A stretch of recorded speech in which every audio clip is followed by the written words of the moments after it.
सभी को नमस्कार। सिद्धार्थ आदर्श विद्यालय मारवाड़ मुंडवा के यूट्यूब चैनल पर आप सभी का हार्दिक स्वागत है। आज आपके लिए मैं संस्कृत व्याकरण में कारक लेके आया हूँ। कारक के बारे में मैंने आपको पहले वीडियो में बताया था कि कारक संस्कृत में कारक है वो 6 होते हैं और कौन से कारक में कौन सी विभक्ति होती है और कारक चिन्हों के बारे में भी हमने बात की थी। अब हम बात करेंगे कारक। कारक संस्कृत व्याकरण का एक ऐसा टॉपिक है जो इसके इर्द गिर्द कई सारे टॉपिक है वो जुड़े हुए हैं। जैसे कारक से संस्कृत में अनुवाद जुड़ा हुआ है। हिंदी से संस्कृत अनुवाद के लिए भी कारक है वो आने जरूरी है। और दूसरी बात करें तो अशुद्धि संशोधन।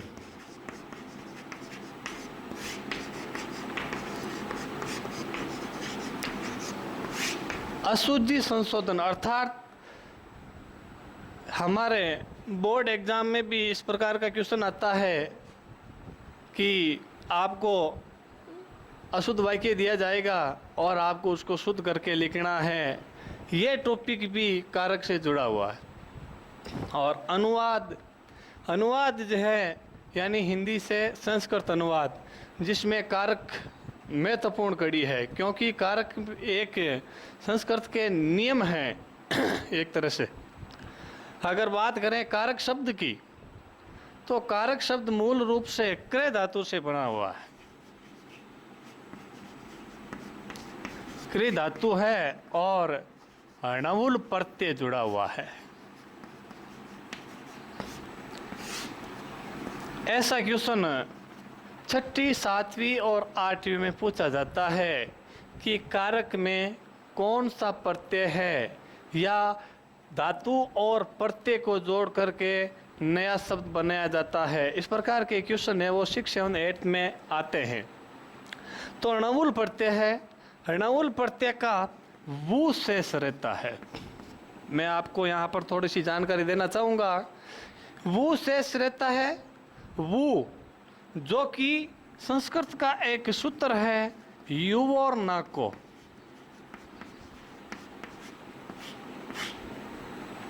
यू और ना को ये वू का अकादेश कर देता है। अकादेश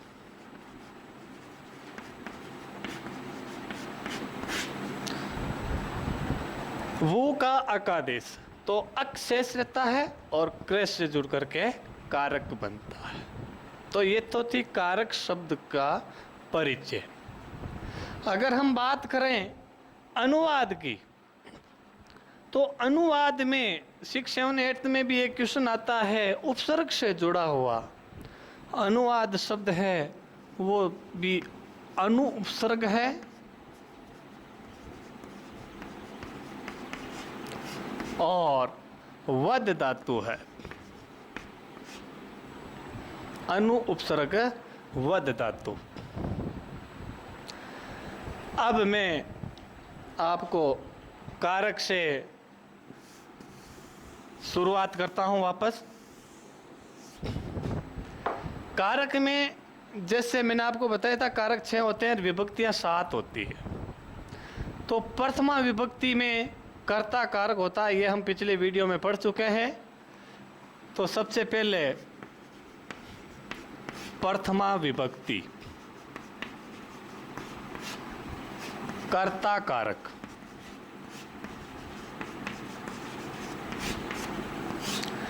अर्थात कर्ता में प्रथमा विभक्ति होती है।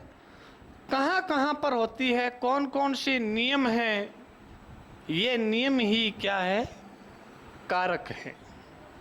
तो प्रथमा विभक्ति कहाँ कहाँ पे होती है, तो सबसे पहले एक पहला सूत्र है इसमें प्रातिपदिकार्थ। प्रातिपदिकार्थ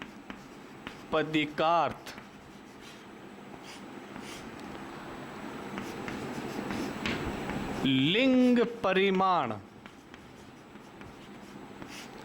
वचन मात्रे प्रथमा। ये सूत्र क्या कहता है कि प्रातिपदिक किसे कहते हैं? प्रातिपदिक का अर्थ होता है वह शब्द जिसका निश्चित अर्थ निकलता हो, अर्थात जैसे हम कह सकते हैं संज्ञा आदि के शब्द। तो संज्ञा का अर्थ लिंग, परिमाण, वचन आदि जो शब्द प्रकट करते हैं उन शब्दों में प्रथमा विभक्ति होती है। जैसे कृष्ण है, राम है, ये क्या है? प्रातिपदिक के अर्थ हैं कि भाई ये कृष्ण है और ये राम है, इनका अर्थ निश्चित है। लिंग की बात करें तो मैंने आपको पहले ही बताया था, लिंग संस्कृत में 3 होते हैं, पुल्लिंग, स्त्रीलिंग और नपुंसकलिंग। लिंग के उदाहरण के रूप में बात करें, जैसे तट है पुल्लिंग, तटी स्त्रीलिंग और तटम नपुंसकलिंग। इस प्रकार इनमें प्रथमा विभक्ति का प्रयोग किया गया है। परिमाण का मतलब होता है नाप तोल, यानी वह नाप तोल के शब्द जो संस्कृत में प्रयोग किए जाते हैं उनमें प्रथमा विभक्ति का प्रयोग होता है। वचन मैंने आपको बता दिया था कि 3 प्रकार के होते हैं, एक वचन, द्विवचन और बहुवचन। और वचन के जो शब्द है एक वचन प्रथमा विभक्ति होती है। दुआओं में भी प्रथमा विभक्ति होती है।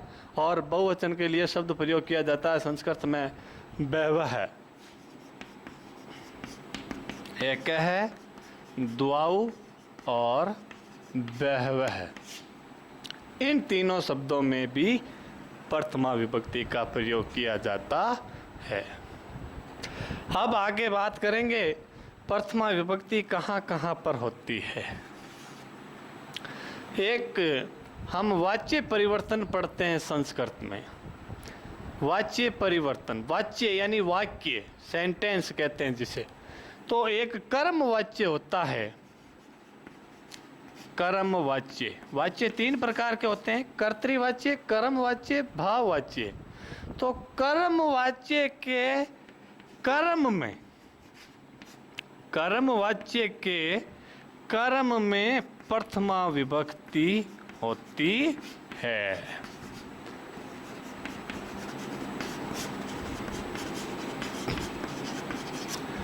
कर्म वाच्य के कर्म में प्रथमा विभक्ति होती है, ये नियम है इस वाच्य में और इस कारक के प्रथमा विभक्ति में। आगे बात करें तो बहुत ही इम्पोर्टेंट और बहुत ही परीक्षा की दृष्टि से महत्वपूर्ण है। ज़्यादातर मैं कहना चाहूँगा बोर्ड की कक्षाओं में नहीं तो बड़े बड़े जो कंपटीशन लेवल होते हैं, जैसे रीट है, 3rd ग्रेड है, 2nd ग्रेड है, उनमें यहाँ से निश्चित रूप से प्रश्न पूछा जाता है कि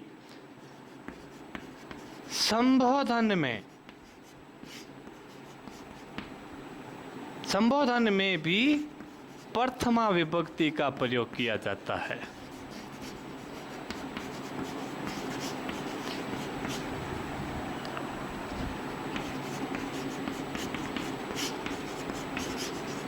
संबोधन में भी प्रथमा विभक्ति का प्रयोग। प्रश्न आपसे ऐसे पूछा जाएगा कि संबोधन में विभक्ति होती है, ऑप्शन दे देंगे आपको, द्वितीया, तृतीया, प्रथमा, सप्तमी। तो इस प्रकार से ये तो थी हमारी प्रथमा विभक्ति।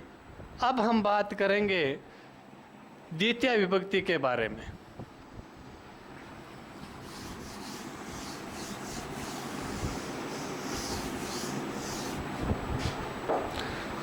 द्वितीय विभक्ति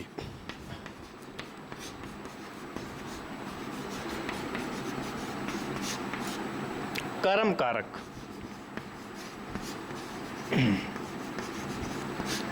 द्वितीय विभक्ति है वो बहुत ही महत्वपूर्ण है बोर्ड क्लास के लिए। ज़्यादातर प्रश्न हैं वो द्वितीय विभक्ति से ही पूछे जाते हैं। द्वितीय विभक्ति कर्म कारक, इनका एक सूत्र है कर्तुरीप्सितम कर्म। कर्तुरीप्सितमम कर्म, ये कर्म की परिभाषा बताता है। ये सूत्र कहता है कि कर्ता इप्सित यानी चाहना, तम यानी जिसको, उसे कर्म कहते हैं। अर्थात कर्ता जिसको ज्यादा चाहता है उसे क्या कहते हैं? कर्म कहते हैं। और ये जो सूत्र है ये कर्म संज्ञा विधायक सूत्र है। कर्म संज्ञा विधायक सूत्र। ये अपने छोटी क्लासों या बोर्ड की क्लासों में तो इस प्रकार के क्वेश्चन नहीं पूछे जाते हैं, लेकिन कंपटीशन के जो एग्ज़ाम होते हैं उनमें ये क्वेश्चन आता है कि भाई कर्म संज्ञा विधायक सूत्र कौन सा है। तो 4 सूत्र दे दिए जाएंगे आपको और आपको उसमें से उत्तर है वो देना होता है। तो एक तो होता है कर्म संज्ञा विधायक सूत्र और एक होता है द्वितीय विभक्ति का सूत्र, जिसे कहते हैं कर्मणि द्वितीय। कर्मणि द्वितीय ये क्या कहता है? ये कहता है कर्म में द्वितीय विभक्ति होती है। कर्म में द्वितीय विभक्ति होती है। ये सूत्र व्याख्या करता है कि कर्म में द्वितीय विभक्ति होती है। तो ये तो हमने पढ़ा इनकी सामान्य जानकारी कि द्वितीय विभक्ति कहाँ होती है, क्यों होती है और कर्म कारक क्या है।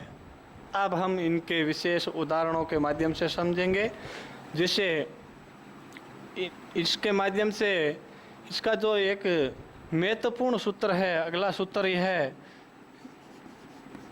अधिसिंग इष्टासाम कर्म। अधिसिंग इष्टासाम कर्म, ये सूत्र क्या कहता है? अधिसिंग इष्टासाम कर्म। अधि, अधि क्या है? उपसर्ग। ये सूत्र क्या व्याख्या करता है कि अधि उपसर्ग पूर्वक, अधि उपसर्ग पूर्वक, पूर्वक का मतलब होता है पहले, कि जब अधि उपसर्ग के साथ में सिंह धातु, जिसका अर्थ है सोना, सोना धातु नहीं, सोना आराम करना, इस्ता, इस्ता धातु जिसे कहते हैं ठहरना, और अगली धातु है आस, आस यानी बैठना। अधि सिंह इस्ता साम कर्म, यह सूत्र कहता है कि अधि उपसर्ग के साथ में यदि सिंह इस्ता और आस धातुएं होती है तो उसके आधार की कर्म संज्ञा होती है। ध्यान दीजिएगा क्या कह रहा है कि आधार की कर्म संज्ञा, आधार की कर्म संज्ञा। अब कर्म संज्ञा होगी और तो ये सूत्र कहता है कर्मणि द्वितीय कि कर्म में द्वितीय विभक्ति होती है। अब आधार क्या है ये यहाँ समझना बहुत जरूरी है। जैसे उदाहरण है,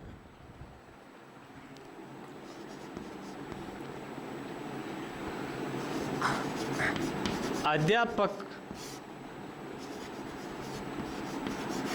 कुर्सी पर बैठा है। अब पहले हम इसका अनुवाद करेंगे।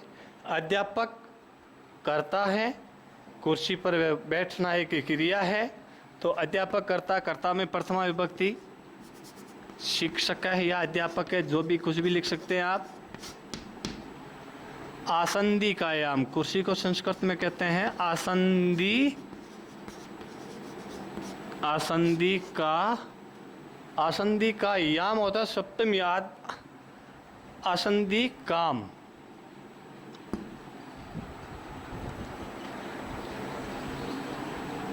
अध्यास्ते,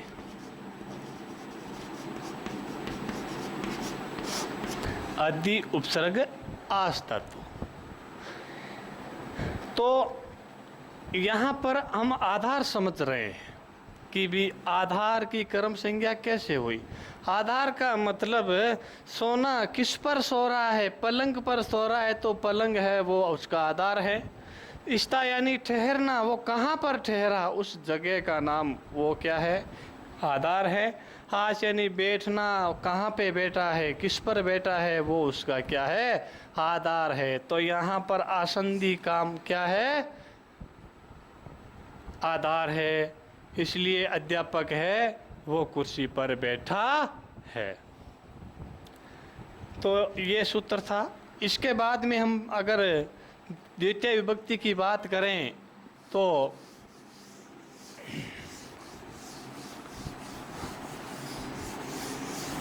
कुछ एक सूत्र है जो उसमें अव्यय शब्द हैं। ऐसे अव्यय शब्द हैं जो किसी जब वाक्य में प्रयोग किए जाते हैं तो उनके योग में भी द्वितीय विभक्ति होती है। तो मैं आपको सूत्र के माध्यम से बताना चाहूँगा। वो सूत्र है अबितय परितय समया निक्षा हा प्रति योगे अपि। ये सूत्र की व्याख्या है द्वितीय स्यात्।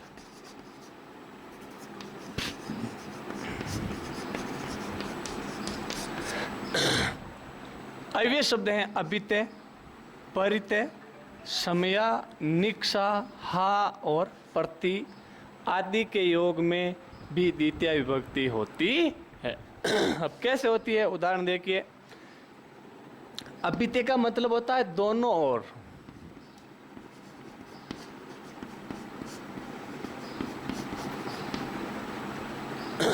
और परितय यानी चारों ओर। समया निक्षा का दोनों का अर्थ शामिल ही है, पास में। प्रति की ओर, हा है वो खेत सूचक शब्द है। तो उदाहरण देखिए इनका।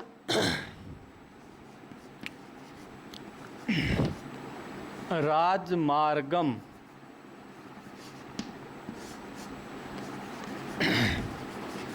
अबितः वृक्षाः सन्ति।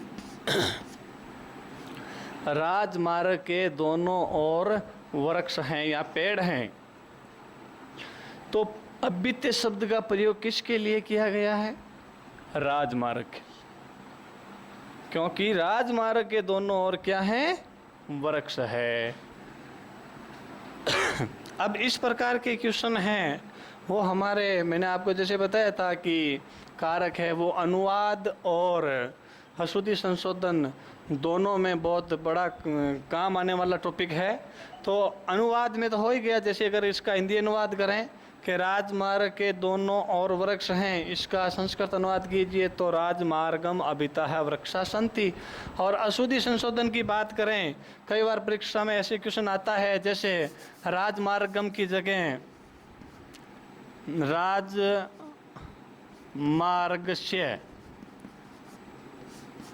राजमार्ग से अबितः वृक्षा सन्ति। अगर हमें कारक की जानकारी नहीं है और तो हम इसे सही मानेंगे, क्योंकि इसका अर्थ सही निकल रहा है कि राजमार्ग के दोनों ओर वृक्ष हैं। के मतलब के का की कब आता है, मैंने आपको बताया था संबंध बताने के लिए षष्ठी में। और षष्ठी संबंध कारक का जो कारक चिन्ह होता है वो होता है के का की।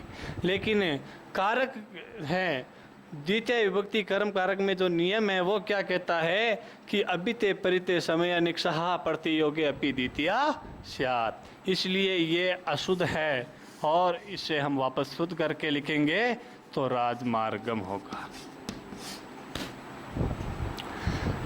आगे हम अगर बात करें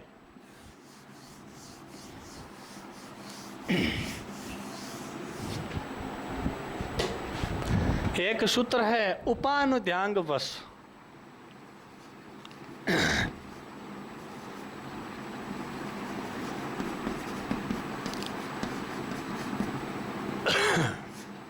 यह सूत्र क्या व्याख्या करता है? यह कहता है उप अनु अनु अधि और आंग अर्थात आ के साथ में वस धातु आने पर यह सूत्र कहता है उपानुध्यांग वश अर्थात उप अनु अधि और आ उपसर्ग के साथ वश धातु आने पर इनके आधार की कर्म संज्ञा होती है। तो अब उदाहरण के माध्यम से हम समझेंगे। जैसे श्याम नगरम श्यामः नगरम उपवसति। श्याम है वो नगर के पास रहता है। नगरम में कौन सी विभक्ति है? द्वितीय विभक्ति है। अब अगर हम इसको बोर्ड क्लास के माध्यम से देखें, जैसे कि 10वीं क्लास के बोर्ड के पेपर में क्वेश्चन आता है कारक से संबंधित कि विभक्ति और उसका कारण बताइए। विभक्ति चे तत् कारणम अर्थात वाक्य दिया जाएगा आपको, जैसे ये वाक्य दे दिया। अब इसमें कौन सी विभक्ति है और उसका कारण क्या है ये बताना पड़ता है, और तब जाकर के हमें 1 नंबर मिलता है। आधा नंबर विभक्ति का और आधा नंबर है वो कारण का मिलता है। तो यहाँ विभक्ति कौन सी हो गई? द्वितीय विभक्ति। कारण क्या है? कारण ये सूत्र लिख सकते हो आप, उपानुध्यांग वश सूत्रानुसार या उपसर्ग के साथ में वश धातु आने पर। ऐसे इस प्रकार से जैसे उप, इसी प्रकार अनु अधि आंग आदि भी वश धातु के साथ आने पर वहाँ पर द्वितीय विभक्ति होती है। अब हम बात करेंगे तृतीय विभक्ति के बारे में। तृतीय विभक्ति करण कारक। तृतीय विभक्ति करण कारक।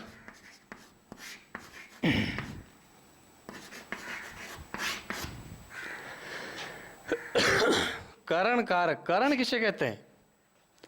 करण के लिए सूत्र है साधकतमं करणम अर्थात क्रिया की सिद्धि के लिए कर्ता का जो सबसे ज्यादा सहायक होता है वो क्या कहलाता है? करण कहलाता है। और इस सूत्र की व्याख्या करता है कि कर्तृकरणयो तृतीया के कर्ता के करण में तृतीय विभक्ति होती है। कर्ता के करण में तृतीय विभक्ति होती है। ये तो हमें पता चल गया कि भी कर्ता के करण में तृतीय विभक्ति होती है, लेकिन तृतीय विभक्ति कहाँ कहाँ पर होती है ये हमें जानना बहुत जरूरी है। जैसे अगर इस सूत्र के उदाहरण के माध्यम से हम बात करें तो जैसे एक उदाहरण है सुरेंद्र पादाभ्याम चलती।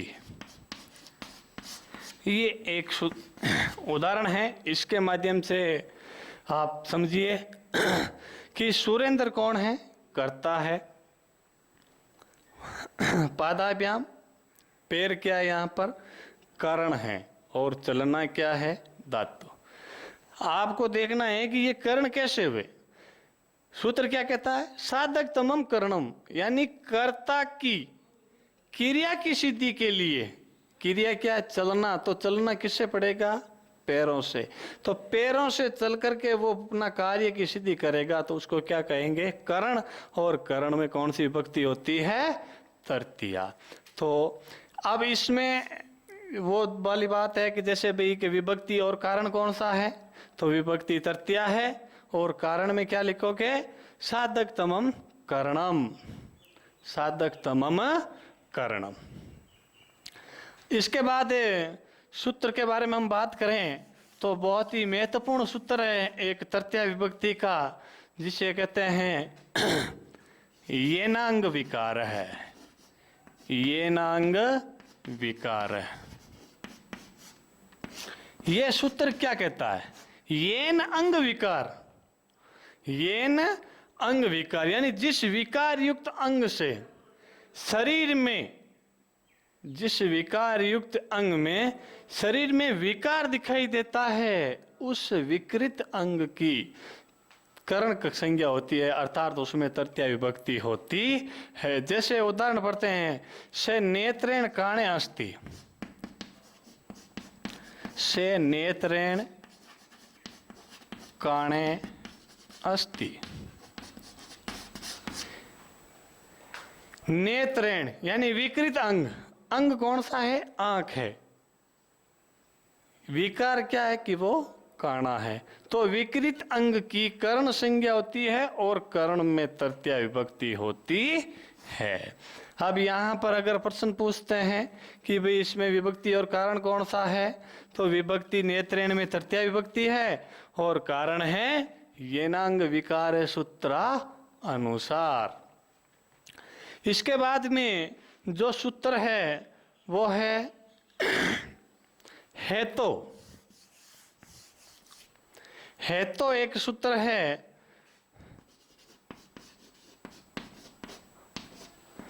हेतो का मतलब होता है कि कारण, किसी कारणवश अगर कोई क्रिया होती है तो वहां पर भी कर्ण संज्ञा अर्थात तृतीया विभक्ति होती है। जिस प्रकार उदाहरण है, पुण्येन हरि दृष्ट है।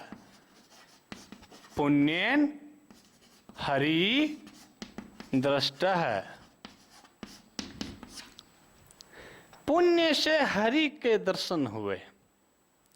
हरि के दर्शन होने में एक कारण था। कारण क्या था?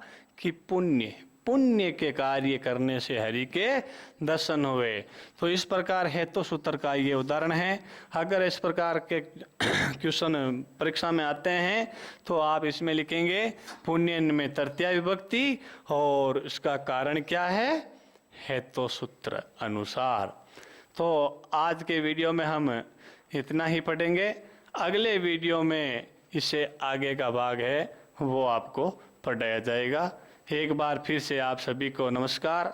और एक बार आप सबसे मैं पहले गुजारिश करना चाहूँगा कि सिद्धार्थ स्कूल मारवाड़ मोंडवा के इस यूट्यूब चैनल को ज़्यादा से ज़्यादा शेयर करें और उसे सब्सक्राइब करें। धन्यवाद।